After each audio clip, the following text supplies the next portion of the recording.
Olá, prezado estudante, tudo jóia? Espero que sim. Hoje iremos trabalhar as revoltas neocoloniais. Foram movimentos de reação à presença imperialista e colonizadora, especialmente de nações europeias. Sejam mais uma vez bem-vindos e bons estudos. Revoltas neocoloniais foram movimentos de reação à presença dos novos colonizadores, ou, se você preferir, dos colonizadores da África e da Ásia. Você se lembra muito bem que no neocolonialismo, ou também conhecido como imperialismo, principalmente potências industriais europeias se lançam à África e à Ásia no intuito de ampliar e expandir os ganhos das suas indústrias, das suas grandes e poderosas empresas, desenvolvidas, e evidentemente satisfazer os desejos do capitalismo do século XIX, esse capitalismo já transformado, esse capitalismo já expandido, esse capitalismo que já era um capitalismo industrial e também financeiro, com o crescimento do sistema bancário, esses bancos também atrelados e financiando as próprias empresas e essas indústrias. Então nós estamos falando, galera, de revoltas que ocorreram na África e na Ásia contra justamente essa exploração empreendida especialmente por potências europeias, não exclusivamente por potências europeias, mas principalmente por potências europeias. Bom, a primeira, moçada, revolta de várias que ocorreram, nós iremos aqui tratar de algumas das mais importantes, foi a chamada revolta dos Boers, ou também chamada de revolta dos Boeres. Essa revolta, moçada, é uma revolta não de nativos contra o colonizador.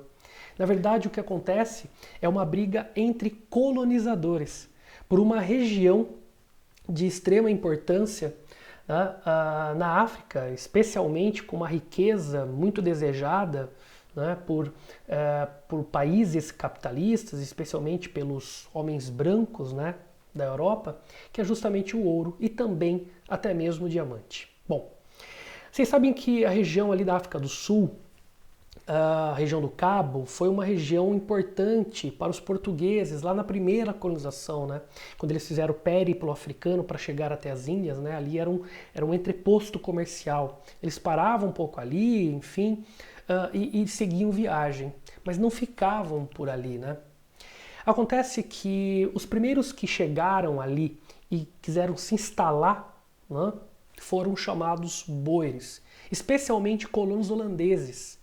Boeres eram, na verdade, fazendeiros, aqueles que chegaram na região e queriam, de fato, construir a sua vida, na esperança de uma vida mais simples, sim, mas uma vida ligada à moçada da natureza, longe ali daquela correria, daquela vida mais agitada das cidades europeias. A vida, então, desses caras era uma vida rural, uma vida campesina, Os boeres eram fazendeiros, eram colonos holandeses, não esqueçam disso. Bom, depois da chegada dos boeres, os primeiros colonizadores a se fixarem ali na região, nós tivemos a chegada dos ingleses. Como vocês já sabem, os ingleses também tinham interesse, moçada, na região, tanto é que mais tarde vão negociar essa região na famosa Conferência de Berlim, no final do século XIX. Os ingleses chegaram, então, portanto, é uma segunda onda de colonização, a chegada dos ingleses, a gente coloca aqui com o termo de neocolonos britânicos, e aí começam os enroscos entre os colonos novos e os colonos antigos. Vejam que a briga aqui é entre colonizadores, entre brancos, ninguém aqui está tratando dos próprios nativos, dos próprios habitantes, os verdadeiros donos da região, que são os africanos, que são os negros africanos. É uma briga de colonizadores. E aí começam os atritos entre o Reino Unido e os boeres. Os boeres se deslocam um pouco mais para o centro-norte da África do Sul e fundam duas repúblicas, Transvaal e Orange, que são repúblicas independentes, inclusive que não se submetem, portanto, ali às regras, às leis dos neocolonos, os chamados, moçada, ingleses. Até aí as coisas se ajustaram, tivemos um conflito que alguns historiadores chegam a chamar de Primeira Guerra dos Boeres, alguns anos antes, na década de 80, mas que teve como resultado a criação dessas duas repúblicas, né, de colonos holandeses, Transvaal e Orange. Parecia que as coisas estavam estabilizadas até, moçada, adivinha, até os nossos colegas holandeses descobrirem ouro e um pouco de diamante. Aí os ingleses que estavam ali também na região falaram, opa, nós também queremos explorar essa grande riqueza. O resultado, você sabe, começaram a brigar, especialmente pelo ouro, especialmente pela exploração do ouro na região, e esta briga acabou gerando uma grande guerra, um grande conflito. O Reino Unido, os britânicos, tiveram apoio do Exército Nacional Inglês. Então, por trás da luta colonial inglesa, teve, galera, a presença muito importante do governo inglês, do primeiro-ministro, que inclusive aprovou essa guerra contra os holandeses. Os holandeses estavam numa situação diferente, né? eram mais autônomos, isolados, e de certa maneira não contaram com o apoio do próprio governo holandês, que não quis entrar nessa contenda, nesse conflito. O resultado é que os britânicos vencem os boeres e acabam então, né, dissolvendo as repúblicas de Transvaal e Orange e acabam então assumindo o controle dessa grande riqueza, o ouro e também de algumas moçadas jazidas de diamantes. Hoje você encontra na região da África do Sul, além dos próprios, né, negros africanos, que são os verdadeiros donos ali da região, encontramos britânicos, encontramos holandeses, encontramos franceses, enfim, encontramos muitos brancos, né, ali de origem europeia também convivendo. Óbvio que a convivência hoje é muito melhor, né, do que em épocas passadas, que você sabe muito bem, ali rolou muito preconceito, muito racismo, continua a existir, obviamente, mas a situação muda muito por conta ali da presença do Nelson Mandela, né, e toda a sua revolução contra o apartheid. Mas enfim, isso é, moçada, isso é assunto para outras aulas. A verdade é que, no final das contas, o branco ainda continua colonizando e dominando a região da África do Sul. Bom, além disso, prezados, nós temos também uma outra revolta, e essa revolta vai acontecer na Ásia, tá? Então isso é fruto já de um processo de colonização, de neocolonialismo, né, asiático, que é a famosa revolta dos cipaios. A revolta dos cipaios, moçada, foi uma revolta que aconteceu na Índia, ou nas Índias, né, como diziam lá atrás, na época da primeira colonização. A Índia era um território extremamente interessante, né? No primeiro momento, lá na primeira colonização, a Índia era fornecedora das tais especiarias, né, orientais, as famosas especiarias, né, orientais. E o comércio era muito intenso na primeira colonização, século, né, 15, 16, enfim. Mas agora o interesse das potências europeias, especialmente a potência britânica, ou seja, a Inglaterra, o Reino Unido, na verdade, né, era justamente em relação à mão de obra, né, indiana e, fundamentalmente, o mercado consumidor indiano. Isso atraía muito, não só a Inglaterra, o Reino Unido, né, mas também atraía várias nações. Lembrando que essas nações europeias eram nações que viviam, especialmente a segunda Revolução Industrial, uma expansão da produção industrial e tinham que encontrar mercados consumidores, além de mercados também para fornecer matérias-primas, né, estratégicas para essas grandes indústrias. Então a Índia, veremos que também a China é interessante, a Índia era muito interessante por conta disso. Você tem mão de obra farta, você tem também algumas matérias-primas, mas fundamentalmente mercado consumidor. Bom, é assim que nós entendemos a presença dos britânicos, né, dos ingleses na região da Índia.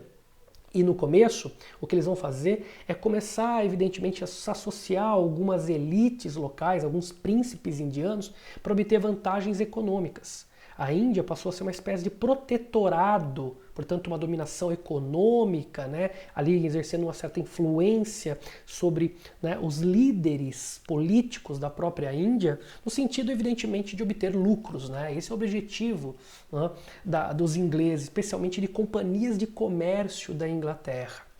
Uma das coisas que rendia muitos lucros para os ingleses era justamente vender seus panos, né, os seus tecidos. Lembrando que os ingleses produzia o melhor tecido, mais barato, né, por conta desses avanços tecnológicos. Acontece que a economia indiana era uma economia absolutamente dependente também da produção de tecido, né? era também uma economia basicamente têxtil, né? E quando então os produtos ingleses, os tecidos ingleses chegaram, moçada, na Índia, a concorrência era desleal. O produto inglês era mais barato, né? O produto inglês era de melhor qualidade, tudo bem? E aí vocês sabem muito bem que devido à concorrência, meu irmão, isso vai quebrar a economia têxtil indiana. Isso vai causar muita morte, né? Evidentemente vai causar primeiro muito desemprego, vai causar moçada muita fome e consequente mortes, né? Em função aí da fome especialmente, né? Da miséria, enfim, da pobreza. Os ingleses não estavam nem aí, né? O que eles queriam é garantir os seus lucros, garantir então o seu saldo positivo nessa balança comercial que não existia na verdade. O que existia era o imperialismo, né? Era a força, né, do imperialismo inglês sobre um território, né, frágil do ponto de vista econômico e onde as próprias elites políticas se associavam, né, ao inglês, ao colonizador, para obter vantagens políticas dentro do próprio território, né, para obter vantagens econômicas, enquanto a população mesmo indiana sofria, né, demasiadamente sofria, moçada, com essas relações e principalmente sofria com a concorrência dos produtos ingleses. Os ingleses, eles precisavam garantir os seus interesses econômicos dentro da Índia e, para tanto, formaram exércitos, né, dentro da própria Índia. Esses exércitos, que eram compostos especialmente pelos próprios indianos, que eram recrutados para vestir a farda inglesa e para, olha que coisa curiosa, para defender os interesses ingleses, eram chamados cipaios. Quem eram os cipaios? Bastante cuidado. Os cipaios eram indianos recrutados pelo exército inglês, portanto, eles usavam farda inglesa e lutavam pela própria Inglaterra, tudo bem, né? Na Índia. Aí você fala, pô, professor, quer dizer que são traidores? Mais ou menos, né? A situação de muitos indianos era a situação de miséria e pobreza. Então qualquer emprego era válido. Até mesmo esse, né, de vestir farda inglesa e, né, pegarem armas para defender os interesses ingleses. Acontece que a vida desses cipaios era bastante também ruim, né? Eles tinham um baixo salário, sofriam maus tratos, sofriam preconceito e também questionavam, né, cada vez mais a forte influência do ocidentalismo, da cultura ocidental, inglesa, especialmente da religião cristã, né, dos missionários religiosos ocidentais que teimavam em levar a fé cristã num território que se dividia entre religião hindu e religião muçulmana islâmica. Bom, motivos aí não faltam para a revolta, né? Você tem maus tratos, baixos salários, você tem uma cultura cada vez mais, né, agressiva, né, do Ocidente, tentando eliminar os traços peculiares específicos dos próprios indianos.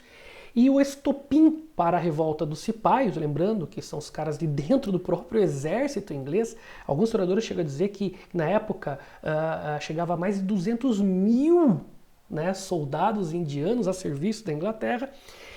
O estopim para a revolta dos cipaios foi a violação das tradições culturais e religiosas dos indianos, dos hindus e dos islâmicos. Professor, não estou entendendo.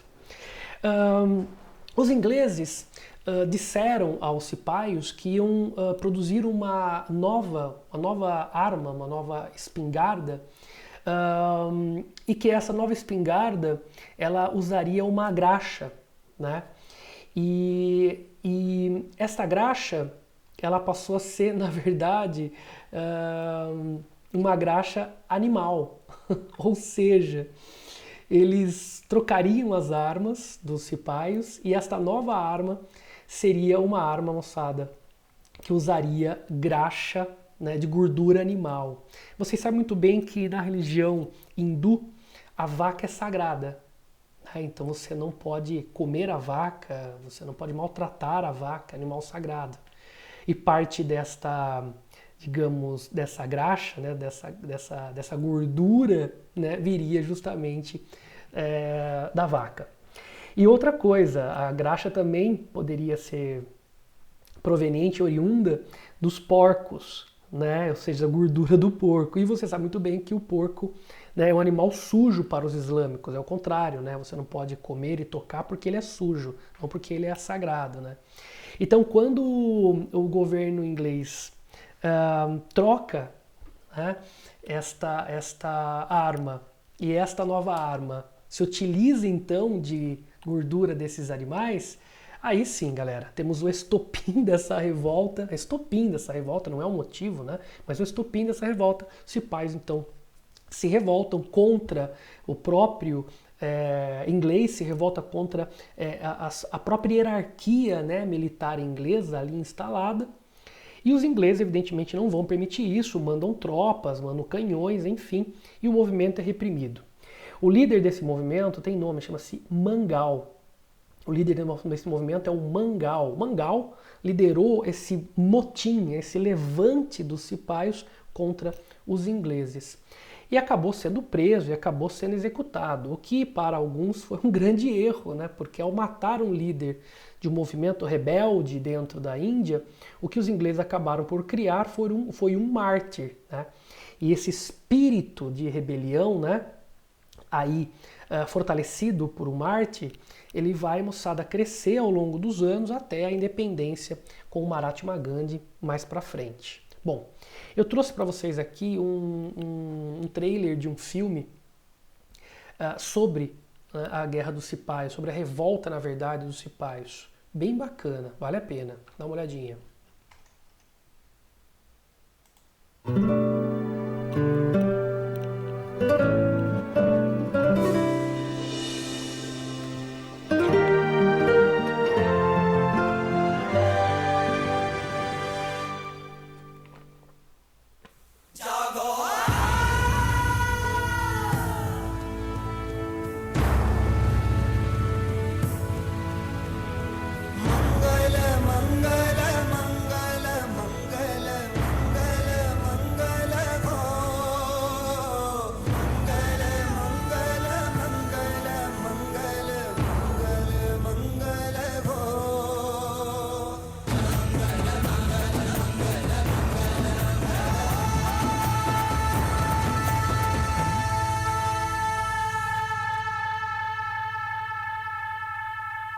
You, Sepoy number 503, Mangal Pandey, are charged with mutiny and murder. How do you plead? Guilty or not guilty?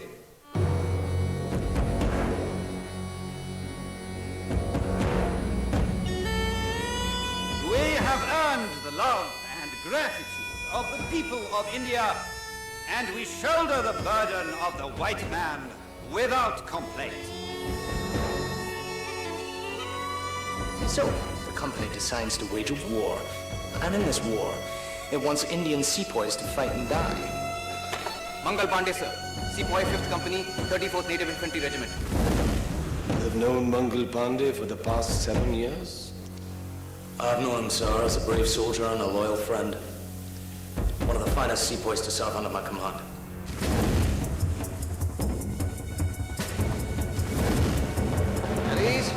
Sir, we heard that a new rifle with a new cartouche is to be introduced. What of it? So the grease coating is made from the fat of cows and pigs. The cow is sacred to the Hindus, sir. The pig forbidden to the Muslims.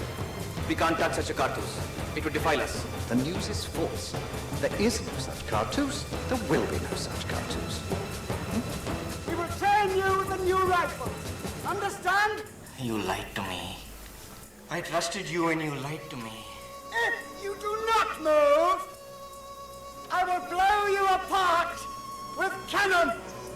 I'm now an outcast. They will no longer touch me, speak to me, eat with me, or burn my body when I die. You lied to me! Listen to me. I didn't know. They lied to me.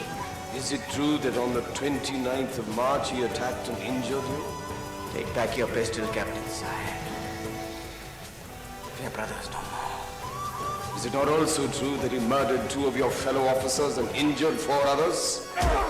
You dog! You dare assault an officer! Say you are a dog! cannot deny what happened, sir. Yes or no, Captain? Just knowing what happened isn't enough, you have Yes or no? Yes! That'll be all, Captain. No, that will not be all! If you hang this man, Mangal Pandey, there will be rebellion. Bloody rebellion that will sweep through this land like wildfire. A rebellion that will bring to an end this company raj! Enjoy the black man's loyalty. Now taste his fury.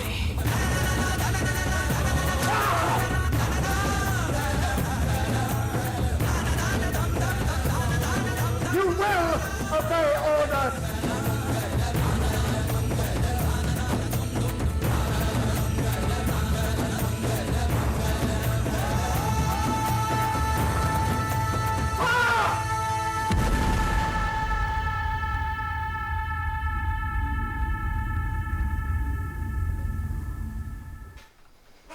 Bom, a próxima revolta, a próxima reação, então, contra o imperialismo é a famosa Guerra do Ópio. Essa guerra aconteceu na China, então foi uma revolta dos chineses. Bom, por que dessa guerra, por que dessa revolta? Queridos, a China era tão interessante aos ingleses quanto era a Índia, você sabe muito bem. Especialmente porque a China, né, tem um mercado consumidor enorme, é uma região muito populosa, né? Era um império muito populoso e ainda é, né, hoje uma nação muito populosa. Então, tá aí, a indústria inglesa e outras também se interessavam muito nesse mercado. Acontece que o Império Chinês era um império que se dizia um império celestial, um império grandioso, poderoso, e que, inclusive, em relação ao Ocidente, em relação às nações ocidentais, o Império Chinês se dizia maior, né? Mais importante, de modo que enxergava os próprios europeus como inferiores. Nesta relação, o Reino Unido, a Inglaterra, deveria servir a China e não ao contrário. Isso é muito interessante, né?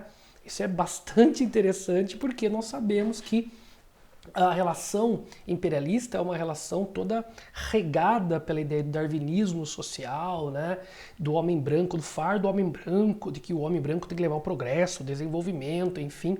Isso acaba justificando o processo de dominação e de colonização, né? Bom, o Império Chinês na época era um império governado pela dinastia Qing, Manchu, também conhecida como Manchu, e esta dinastia até aceitava fazer comércio com os ingleses ou até mesmo com vários países aí do Ocidente. Mas a relação não era uma relação que favorecia os comerciantes ingleses, sim a própria China, né? A China queria vender vender o seu chá, né? A China queria vender ali que mais? A sua seda, né? Especialmente o seu tecido, né? E outras coisas mais, né? Ali a sua cerâmica também é muito famosa, mas não queria comprar praticamente nada dos europeus, né? E os ingleses, o que eles esperavam? Eles esperavam encontrar na China um mercado consumidor de seus produtos. Lembra? Indústria, produção em larga escala, a ideia era essa. Então a China falava, a gente faz comércio, mas vocês compram da gente e a gente não quer nem comprar de vocês. Bom, nessa relação, evidentemente que o Reino Unido e a Inglaterra não ganhavam. É aí que entra então a famosa Companhia das Índias Orientais. Era uma empresa, era uma companhia de comércio que, já que não conseguiu vender os produtos ingleses na China, encontrou um produto altamente lucrativo, mas era um entorpecente terrível e altamente viciante, que é o ópio. É isso mesmo, para quem não sabe, o ópio, galera, é produzido a partir da papoula. Na época a papoula era produzida na Índia, né, ali de domínio inglês, e os ingleses então vendiam, moçada, o ópio na China, mas vendiam de maneira ilegal. Eles subornavam integrantes ali da alfândega, da burocracia do Estado ali, moçada, do Império Chinês, para poder inserir né, o ópio dentro da China e, claro, lucrando com um entorpecente, lucrando com uma droga altamente viciante. Os chineses consumiam ópio, mas para fins medicinais, né, porque o ópio ele tem um efeito analgésico. Até os ingleses tomavam um pouco de ópio, né, para ali como se fosse de fato um analgésico, né, ali se você precisasse ser operado, né, você tomava ali para não sentir dor. Era assim, uma dor ali, uma náusea, uma dor de estômago, você tomava, moçada, o ópio. Os chineses tinham o hábito de fumar o ópio. Mas se você fumar o ópio, né, para fins medicinais, bacana. Mas com a introdução de toneladas e toneladas todos os anos de ópio na China, de maneira ilegal, isso acabou comprometendo não só a saúde, né, chinesa, mas também a economia chinesa, né? Todo mundo ficava louco, ninguém queria trabalhar, todo mundo viciado. Você imagina o caos que isso, moçada, produziu, o problema, o impacto que isso causou na saúde e principalmente na economia chinesa. Até que o imperador chinês disse, chega, não queremos mais isso aí, nós sabemos que muitos funcionários do Império Chinês favorecem, né, os comerciantes ingleses e acabam, né, aceitando subornos e permitindo a entrada dessa praga que deve ser exterminada, que é justamente o ópio. Então o imperador chinês toma uma atitude, e essa atitude é o que gera, galera, a guerra contra a própria China, uma guerra declarada pela própria Inglaterra. Ou seja, o imperador chinês então proíbe o ópio e chega inclusive a destruir o ópio, né, e vários carregamentos da Companhia das Índias Orientais. Os empresários ingleses, né, ficaram extremamente chateados, porque quando você destrói o ópio, você está destruindo os lucros desses caras, né? Eles recorrem ao parlamento inglês, e o parlamento inglês, de olho também nas riquezas da China, então aprova a guerra. E assim, a Inglaterra, o Reino Unido, entram na China com toda a sua força bélica. É óbvio que a tecnologia militar inglesa na época era superior à tecnologia, moçada, militar chinesa, e o resultado você sabe, né? A China foi derrotada em 1838, né, na chamada Primeira Guerra do Ópio. Depois teríamos uma outra guerra, mas essa é a mais importante. E assim, meus queridos, adivinha, a China derrotada teve que assinar um acordo extremamente, né, punitivo, um acordo, galera, extremamente desigual e injusto, né? Que é o acordo de quem, né, foi derrotado, não é isso? No caso, a China teve que assinar esse acordo. Por meio desse acordo, chamado Tratado de Nanquim, de 1842, a China teve que abrir 5 portos, né, do seu império para a presença, para então a chegada das mercadorias inglesas. Finalmente, os ingleses poderiam vender as suas mercadorias na China, né? Era o grande sonho da Inglaterra. Um sonho imperialista, né? Um sonho, moçada, de usurpação das riquezas chinesas também, obviamente, que quando entra a mercadoria inglesa, entram também os ingleses para explorar as riquezas, né, do país, não só a mão de obra, não só o mercado consumidor.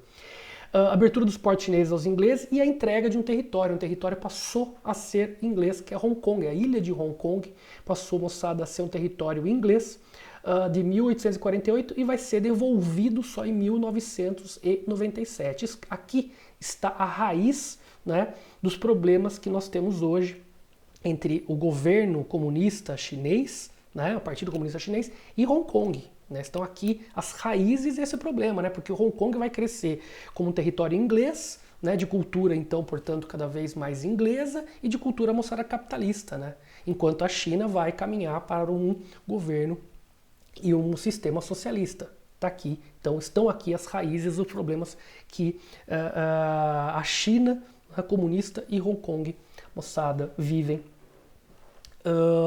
no século XXI, inclusive. Bom, depois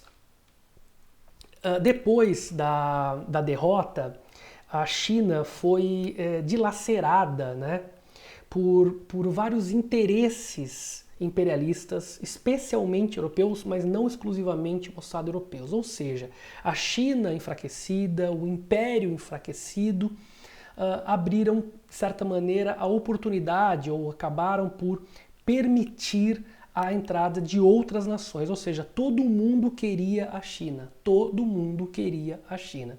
Esta imagem deixa claro, né, essa ambição de várias nações sobre o território chinês, né? A China passou a ser interessante, e era para muitas nações, mas no primeiro momento passa a ser colônia e colonizada pela Inglaterra, mas num segundo momento enfraquecida, ela foi então, né, tomada por várias nações que todas, evidentemente, em que todas elas desejavam as riquezas moçadas chinesas. Está aí esta cena, né, de líderes do mundo dividindo, né, cortando a China em áreas de influência e dominação como se fosse uma pizza. Vocês estão vendo aqui a famosa rainha Vitória, né, da era vitoriana, uma era de industrialização, a grande era do imperialismo inglês. Ela foi a grande condutora dessa nação imperialista que dominava muitos territórios e povos, enfim, né, que nunca, né, dormia, né, porque tinha territórios no Ocidente e também no Oriente. Aqui vocês estão vendo a liderança alemã, aqui vocês estão vendo aqui a figura do quê? De um russo, aqui a França e aqui até mesmo o Japão. E atrás quem? Né? O imperador chinês. Estão vendo aí? Né? A China, tudo bem? Né? Só observando seu território sendo, né, dividido, sendo fragmentado, sendo segmentado pelos interesses estrangeiros. Bom, a última das revoltas que nós trabalhamos é a famosa Guerra dos Boxers, que tem a ver com esta invasão de várias nações imperialistas sobre o território chinês, né? A China, então, é dividida como se fosse uma pizza pelos interesses imperialistas de vários países. E aí teremos a famosa Guerra dos Boxers. Na Guerra dos Boxers, você sabe, né? De um lado você tem as figuras imperialistas, os países imperialistas, a Inglaterra pioneira, aí vem a França, depois a Alemanha, Estados Unidos, olha aí Estados Unidos, né? Não é país europeu. A Rússia também entra, aproveita da fraqueza da China depois da Guerra do Ópio, e até mesmo o Japão, né? Se sente no direito de avançar sobre as riquezas e o território chinês. Percebam como todo mundo parece que fala a mesma coisa, né? Queremos a China, queremos as suas riquezas. São várias nações imperialistas e o que, na verdade, não sobra, né, é justamente o interesse chinês. Quer dizer, cadê o interesse chinês, né? É lógico que alguns grupos dentro da China se beneficiam com a presença estrangeira, mas a China deixa de ser um império independente, autônomo, um império tal celestial. Bom, contra a presença estrangeira, contra a presença dos imperialistas, contra a cultura ocidental, contra a presença moçada da exploração, né, dessas nações imperialistas, nasceu um grupo chamado de Boxers, né, ou punhos firmes. Os Boxers eram nativos, portanto eram chineses, ultranacionalistas, no sentido de que defendiam acima de tudo a China, né, a sua independência, a sua soberania, e eram anti-ocidentalistas, odiavam a cultura ocidental, diziam que a cultura ocidental destruía os traços peculiares específicos da cultura chinesa. E não é mentira, né? Eram tradicionalistas, ou seja, eles queriam resgatar e reviver as tradições chinesas que ao longo dos anos, com a presença estrangeira, iam desaparecendo, né? Eram substituídas pela cultura do invasor, do dominante, no processo de aculturação, e eram extremamente radicais em seus atos, né? Usavam armas brancas no enfrentamento contra o estrangeiro, usavam espada, né? Usavam moçada lanças, né? Usavam artes marciais para combater as armas de fogo, né, ocidentais. Muito embora, né, a arma de fogo, a pólvora, tenha sido, de certa forma, usada pela primeira vez pelos chineses, mas foram os ocidentais que, de certa maneira, desenvolveram as armas de fogo mais modernas, né? Olha que coisa curiosa. Esses caras então usavam armas brancas e usavam também a tática de guerrilha. O que é a tática de guerrilha? Eles atacavam, né, esses países, as autoridades desses países imperialistas e fugiam. Atacavam, fugiam, atacavam e se escondiam. São ataques estratégicos, né, evitando o confronto direto, numa guerra tradicional. Essa é a tática de guerrilha, uma guerra estratégica, geralmente uma guerra de minoria, uma guerra daquele que se vê numa situação de inferioridade militar. Então o cara ataca, se esconde, ataca, se esconde. O que os caras faziam? Eles matavam embaixadores, né? Matavam governadores, matavam grandes empresários, né? Para causar impacto e para dizer, olha, não queremos mais vocês. Até que um belo dia, os países imperialistas perceberam que as agressões, né, eram não só contra um país ou outro, mas sim contra a presença estrangeira, e aí eles se juntam, formam um exército coligado e atacam os Boxers, e os Boxers foram devastados, foram moçada arrasados, foram destruídos. A partir daí, com a derrota dos Boxers, a China continua nas mãos de países imperialistas, mas no começo do século, moçada 20, nós tivemos aí uma revolução primeiramente republicana, nacionalista, e depois, mais tarde, a famosa Revolução Socialista Chinesa, por meio da qual se elimina a presença neocolonialista, estrangeira e imperialista. Beleza, queridos? Espero que vocês tenham gostado e a gente volta na próxima aula com muito mais, né, ideias, com muito mais história.